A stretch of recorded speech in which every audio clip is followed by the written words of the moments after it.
Hello, everybody, and today I want to talk about something that a lot of us don't think about. Maybe as women, we don't.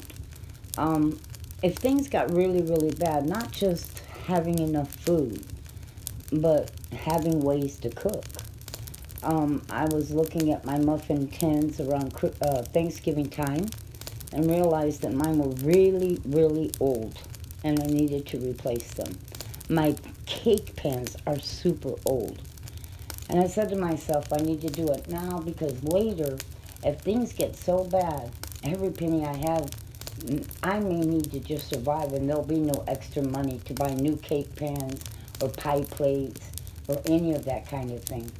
Now, I've always been one of those who have always been prepared to cook with electricity or with gas because I've been in situations throughout my life that I didn't have gas, and I have a Muncie electric little two burner type thing.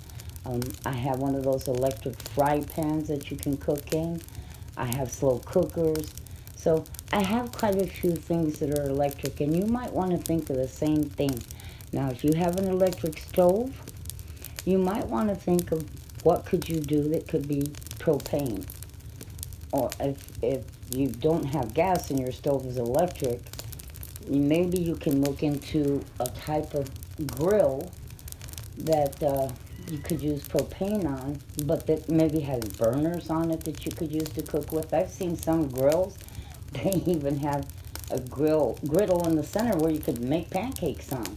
And I've seen them with two burners on them.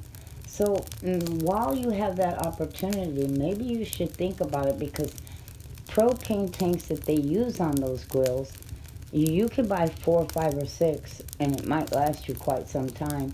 And you might be able to get your hands on propane if there was no electricity, or even if there was no gas. So it's something to think about.